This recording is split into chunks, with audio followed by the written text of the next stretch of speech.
انہوں نے بخشا اسے بیان کر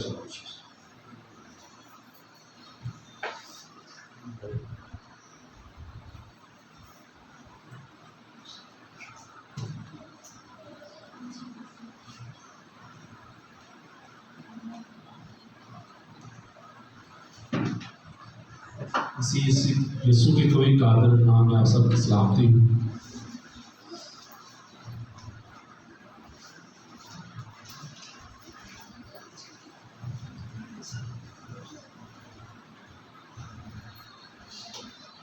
آج جیسے کہ ہم سب جانتے ہیں کہ آج گڈ فرائیڈے کا دن ہے، وہ دن جس دن یسوع کو مصلوب کیا گیا، اور خدا یسوع نے جو 7 تاریخی الفاظ صلیب پر کہے، تو ان میں سے جو پہلا کلمہ ہے، پہلا قول ہے، وہ معافی کی عکاسی کرتا ہے۔ تو آئیے ہم کلام مقدس میں دیکھتے ہیں لوکا رسول کی انجیل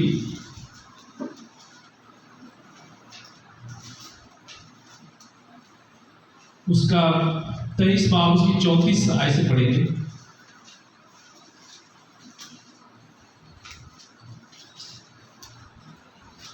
باب 34 آیت، اس کے 34ویں آیت کا پہلا حصہ پڑھیں گے۔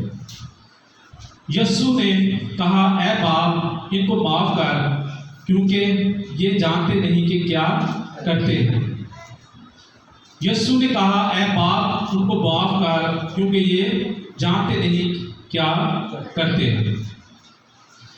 اس میں دیکھیں جو معافی خداوند یسوع مسیح نے ان کو معاف کیا، وہ اس معافی کی گہرائی کو دیکھیں کہ خداوند یسوع مسیح کا فضل، اس کی بخشش، اس کی شفقت کتنی بڑی ہے کہ وہ اس اذیت میں، مصیبت میں مبتلا ہے، وہ دکھ سایا ہے، یعنی ناقابل برداشت اذیت میں مبتلا ہو کر بھی وہ اپنے ستانے والوں کے لیے دعا کر رہے کہ خداوند ان کو معاف کرے۔ وہ ان لوگوں کے لیے معافی کی درخواست کر رہا ہے جو اس کو ستا رہے، تکلیف دے رہے۔ ہم دیکھتے ہیں اپنی زندگی میں کہ ہم سے کوئی برا سلوک کرے یا ہم سے کوئی مس بہیو کرے تو بھی ہم اس چیز کو دل میں بٹھا لیتے ہیں اور کبھی اس بندے کے ساتھ بات کرنا پسند نہیں کرتے۔ لیکن خداوند کی محبت اور اس کا فضل کتنا بڑا ہے کہ وہ ان کے ستانے والوں کے لیے وہ ان لوگوں کو اسی معاف کر رہا ہے جو اس کو اذیت دے رہے ہیں، معاف کر رہے ہیں۔ اور وہ لوگ جو اس کے خود کو اس کا دشمن مانتے ہیں، ان میں رومن سپاہی بھی شامل ہیں، ان میں جو مذہبی رہنما بھی شامل ہیں، ان میں ایک ہجوم شامل ہے جو بہت سارا بڑا ہجوم ہے جو اس کو چاہتا ہے کہ اس کو سزا ہو، جو یہ سارا تماشا دیکھ رہے ہیں، تو وہ سب کے لیے معافی کی التجا کر رہے ہیں۔ تو وہ اس اذیت میں مبتلا ہوتے ہوئے بھی اس پیغام کو بیان کر رہا ہے کہ جو وہ اس دنیا میں لے کر آیا، وہ پیار، محبت اور معافی کا درس دینے آیا اس دنیا میں، تو وہ اس نے اس اذیت میں مبتلا ہو کر بھی اس کو ہی فالو کر رہا ہے، اس چیز کو ہی دیکھ رہا ہے۔ اس کا فضل، اس کی شفقت والا ہاتھ کتنا بڑا ہے، وہ چاہتا ہے کہ اس کو وہ اسی طریقے سے فالو کر رہا ہے۔ اس اذیت میں رہ کر بھی اگر ہم اس چیز کو محسوس کرتے ہیں کہ ایک تکلیف دیتا ہوا انسان، ایک جو انسان میں تکلیف دے رہا ہے اور ہمیں پتہ ہے کہ یار یہ اس سے میں بچ نہیں سکتا اور میں کبھی بھی نہیں سوچوں گا کہ میں اس کے لیے دعائیں خیر کروں، لیکن اس کا دل کتنا بڑا ہے کہ وہ اس حالت میں بھی چاہتا ہے کہ اسے معاف کرے۔ تو اگر ہم اس پہلے کلمے کو سمجھنے کی کوشش کریں، سیاق و سباق کو سمجھنے کی کوشش کریں، تو ہم یہ دیکھتے ہیں کہ ایک طرف تو وہ ناقابل برداشت اذیت میں مبتلا ہے، وہ تکلیف برداشت کر رہا ہے، دوسرا وہ ہمارے گناہوں کا کفارہ دے رہا ہے، اس نے ہمارے گناہوں کا کفارہ دیا ہے اور وہ ہمارے گناہوں کا بوجھ اٹھا رہا ہے تاکہ ہم نجات پائیں۔ اور دوسری طرف وہ ان کو بھی معاف کرنے کا اپنے باپ سے التجا کر رہا ہے کہ اے باپ ان کو معاف کر، کیونکہ یہ نہیں جانتے کیا کرتے ہیں۔ تو وہ اس دونوں دوار میں، دونوں سچویشنز میں ایک جیسے ہی بہیو کر رہے ہیں۔ وہ ان لوگوں کے لیے دعا کر رہا ہے کہ خداوند ان کو معاف کر. تو خداوند کا فضل اتنا بڑا ہے. لیکن ہم اپنی زندگی میں جیسے بھی جب ہماری زندگی میں اپنے آپ کو ویسا نہیں بنانے کی کوشش کریں کہ جیسا خداوند چاہتا ہے. وہ اس نے اپنی زندگی میں وہ رولز بنائے ہیں ساری بائبل میں، سارے جہاں بھی ہم دیکھتے ہیں. تو اس نے یہ بھی کہا ہے جیسا اپنے قرضداروں کو معاف کر، خدا اے معاف ہمیں جیسا ہم اپنے قرضداروں کو معاف کرتے تو ہمارے قرض ہمیں معاف کر. اس نے ہر جگہ معافی، محبت کا درس دیا ہے.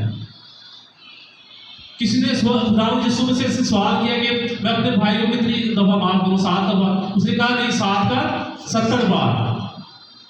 تو ہم بائبل میں جہاں بھی دیکھتے ہیں تو خداوند یسوع مسیح نے معافی کا ہی درس دیا ہے، کیونکہ معاف کرنے سے اس کو پتا ہے جو معاف کرنے والے کا دل ہمیشہ بڑا ہوتا ہے. کیونکہ جب ہم غصہ کرتے ہیں، ناراضگی کا اظہار کرتے ہیں تو ہمارے اوپر شیطان فوراً حاوی ہو جاتا ہے. جب ہم کسی سے ناراضگی کا اظہار کرتے ہیں تو ہمارے اوپر وہ فوری کہتے ہیں کہ شیطان حاوی ہو جاتا ہے. ناراض ہوتے ہیں، ناراضگی کا اظہار کرتے ہیں، یا ہم کسی سے دشمنی کر لیتے ہیں لڑائی جھگڑے کے دوران، تو ہم اس سے برا کرنے کے لیے، اس کی بربادی دیکھنے کے لیے، اس کی برائی دیکھنے کے لیے، برائی سننے کے لیے ہر کوشش کرنے کی کوشش کرتے ہیں. یہ انسان کی فطرت میں شامل ہوتا ہے بس. لیکن اگر ہم مسیح کے پیروکار ہیں، اگر ہم مسیح کے ماننے والے، تو ہمارے اندر یہ نہیں ہونا چاہیے. اگر ہم خداوند نے یہ بھی کہا ہے کہ جو تمہارے ایک گال پر تماچا مارے تو دوسرا بھی اس کی طرف بھیج دو، تو وہ تو اسی وقت چاہتا ہے کہ آپ اسے معاف کر دیں. تو وہ چاہتا ہے کہ ہم وہی چیزیں جو خداوند نے عملی طور پر کر کے دکھائی ہیں، وہی چاہتا ہے کہ ہم اپنی عملی طور پر اپنی زندگی میں بنائیں. تو ہم کلام مقدس میں دیکھتے ہیں تو جہاں ہم شروع سے لے کر اینڈ تک ہم جہاں بھی دیکھیں نئے عہد نامے میں، تو خداوند یسوع مسیح نے ہمیشہ محبت، معافی اور محبت کا پیغام ہی دیا. تو اب اگر ہم کلام مقدس میں دیکھیں تو متی 6 باب اس کی 12 آئے.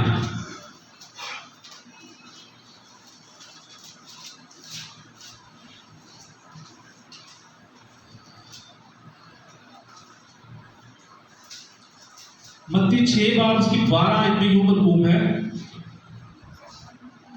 اور جس طرح ہم نے اپنے قرض داروں کو معاف کیا تو بھی ہمارے قرض ہمیں معاف کر.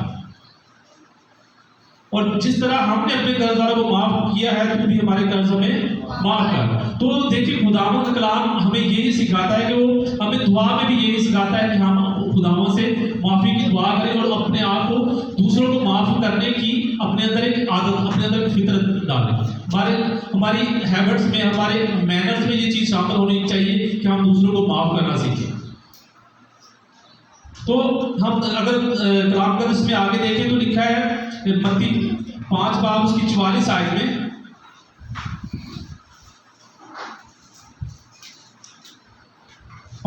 اس کی 44 آیت، لیکن میں تم سے یہ کہتا ہوں کہ اپنے دشمنوں سے محبت رکھو اور اپنے ستانے والوں کے لیے دعا کرو.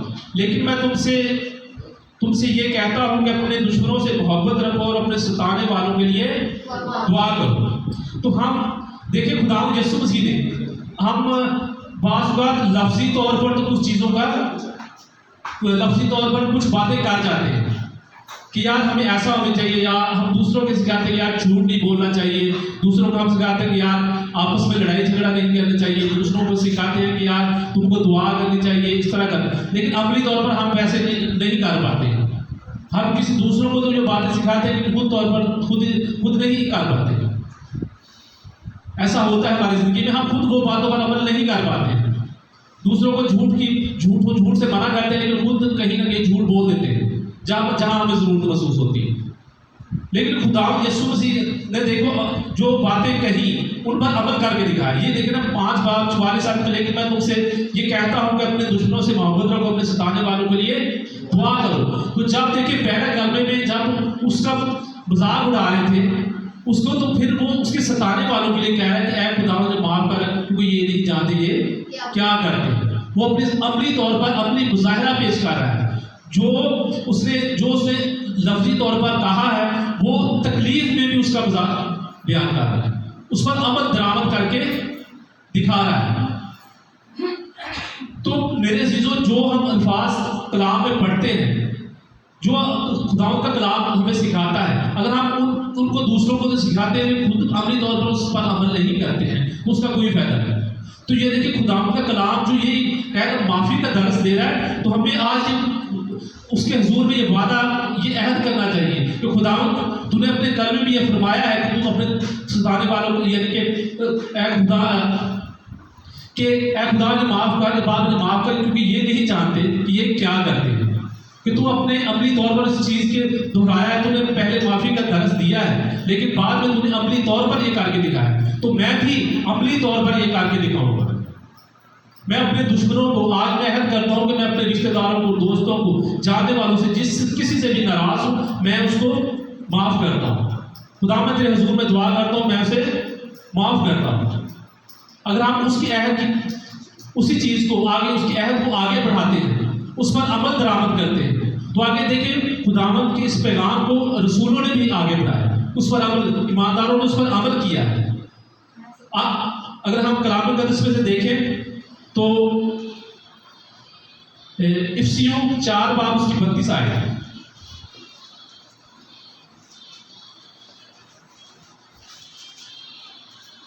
افسیوں 4 باب اس کی 32 آیت ہے۔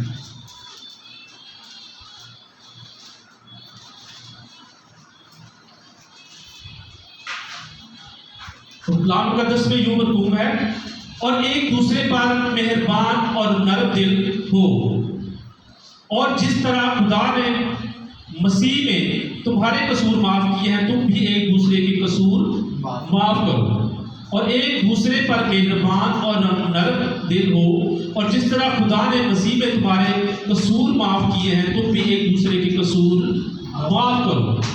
وہ کس کی ذکر کر رہا ہے؟ جس طرح خدا نے مسیح میں تمہارے قصور معاف کیے ہیں، مسیح میں رہتے ہوئے جس طرح خداوند یسوع مسیح نے ہمارے گناہوں کا کفارہ دیا ہے، تو خداوند نے ہمارے گناہ معاف کیے ہیں، اور تم بھی ایک دوسرے کے قصور معاف کرو۔ دیکھیں اس خط میں پولس رسول نے افسیوں کی کلیسیا کے نام یہ لکھا ہے،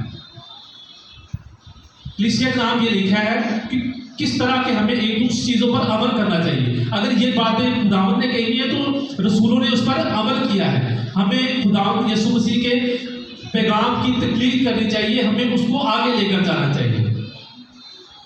اگر اس نے معافی کا پیغام دیا ہے تو ہمیں بھی معافی کے پیغام کو ہی آگے لے کر جانا چاہیے۔ تو ہم اگر اعمال میں پڑھیں آگے جائیں تو آگے خدا کو رسولوں نے بھی اس بات پر عمل کیا، انہیں تکلیف برداشت کی، دکھ سہا، لیکن انہوں نے کبھی کسی کے لیے بد دعا نہیں کی، وہ اپنے ستانے کو لیے دعا کرتے رہے۔ تو مسیح میں رہتے ہوئے ہمیں بھی ویسا ہی بننا چاہیے جیسا خداوند نے کہا، کیونکہ معاف کرنے سے آپ کا، میں نے خود یہ محسوس کیا کہ اگر آپ خود کسی سے معافی مانگ لیتے ہیں نا، یا آپ سے ناراض ہیں تو آپ اس سے جا کے صلح کر لیتے ہیں، تو آپ دلی طور پر خوشی محسوس کرتے ہیں، ایسا ہے کہ نہیں؟ لیکن اگر آپ کسی سے نفرت رکھیں گے تو آپ کے دلی طور پر وہ ذہنی طور پر الجھن میں رہیں گے، پریشان رہیں گے، اور آپ دوسرے کو چوٹ پہنچانے کی، دکھ پہنچانے کے لیے، تکلیف پہنچانے کے لیے کوئی نہ کوئی غلط کام کریں گے۔ اگر آپ اسے معاف کر دیں گے، آپ دلی طور پر خوشی محسوس کریں گے، دماغی طور پر مطمئن رہیں گے۔ تو جو پیغام خداوند یسوع مسیح نے دیا ہے معافی کا، ہمیں اس پر عمل کرنا چاہیے، جو اس نے کہا اس نے عمل کر کے دکھایا۔ اگر خداوند کے کلام کو ہم پڑھتے ہیں تو اس پر عمل کرنا بھی ہمیں چاہیے۔ آگے دیکھیں کلسیوں کے نام پر،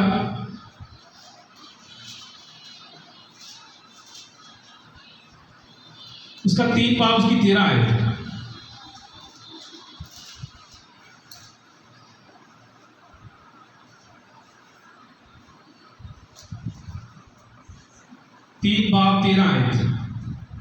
کلام مقدس میں یوں مرقوم ہے، اگر کسی کو دوسرے کی شکایت ہو تو ایک دوسرے کی برداشت کرے اور ایک دوسرے کے قصور معاف کرے، اور اگر کسی کو دوسرے کی شکایت ہو تو ایک دوسرے کی برداشت کرے اور ایک دوسرے کے قصور معاف کرے۔ یہاں بھی دیکھیں وہی چیز، وہ جو پیچھے کہی گئی ہے آگے ہی وہی چیز ہے، وہ خداوند یسوع مسیح کے پیغام کی تکلیف کر رہے ہیں، وہ اس کو آگے لے کر جا رہے ہیں۔ اگر ہم بھی چاہتے ہیں کہ خداوند یسوع مسیح جیسا ہم بنے تو اس کے بعد اس کے پیغام کی اس کے کلام کی ہمیں تقلید کرنی چاہیے، اس کو آگے لے کے جانا چاہیے۔ اگر ہم چاہتے ہیں کہ ہم یسوع مسیح کے سچے سپاہی بنے تو اس کی باتوں کو جو ہم پڑھتے ہیں اس پر عمل کر کے بھی دکھائیں۔ اگر ہم چاہتے ہیں کہ خدا یسوع مسیح کا عکس بنے، اس کا عکس بنے، تو خدا یسوع مسیح کے کلام کو سیکھیں، اس پر عمل کریں، اور ہماری جو معاشرتی زندگی ہے اس میں سدھار پیدا کرنے کے لیے ضرورت ہے۔ ہمارے ضرورت ہے کہ ہم بچوں کو وہی چیزیں سکھائیں۔ اگر ہم خدا یسوع مسیح کا یہ پیغام معافی اور محبت کا سکھاتے ہیں تو ہم اپنے خاندان کو سدھار سکتے ہیں، ہم اپنی نسلوں کو سدھار سکتے ہیں۔ اگر معافی، برداشت اور محبت کا پیغام ہم آگے لے کے جاتے ہیں تو خدا ہماری نسلوں کو سدھار دے گا، ہمارے بچوں میں وہ محنت آئے گی۔ اگر ہم خدا یسوع مسیح کے پیغام کو آگے لے کے جاتے ہیں، اگر ہم اپنی زندگی میں اس کو اپناتے ہیں تو خدا چاہے گا تو ہمیں اس نے دکھ میں رہتے ہوئے بھی عملی طور پر اس کا مظاہرہ کر کے دکھایا۔ تو میرے عزیزوں، ہمیں بھی چاہیے کہ ہم اپنی زندگی میں ایک دوسرے کو معافی کا پیغام دیں، معاف کرنا سیکھیں، بہن بھائیوں کو، رشتے داروں کو، دوستوں کو، کسی سے بھی گلا شکوہ ہے تو ہم دل میں آج دعا کریں کہ خداوند میں اپنے دوست بھائی کو، ماں باپ کو، رشتے دار کو، کس سے بھی اگر مجھ سے گلا، تکلیف، پریشانی ہے تو خداوند میں اسے معاف کرتا ہوں، میں اسے آج اسے بات کروں گا تاکہ ہم وہ خداوند یسوع مسیح کا جو پیغام ہے ہم اس کو آگے لے جائیں۔ میں اپنے دشمنوں کے لیے بھی دعا کروں گا، میں اپنے ستانے والوں کے لیے بھی دعا کروں گا، میں کسی کے لیے اپنے دل میں نفرت نہیں رکھوں گا۔ میں سب کو خوشی طور پر آج اس مبارک دن کے موقع پر میں اپنے سب جاننے والوں کو معاف کرتی ہوں۔ تو خداوند ضرور ہم خداوند کی اس کلام کی، اس کلمے کی تقلید کرتے ہیں، اس کو آگے لے کے جاتے ہیں، اس پیغام کو آگے لے جاتے ہیں، اس پر عمل درآمد کرنے لگ جائیں۔ خداوند اس کلام کے وسیلہ سے ہم سب کو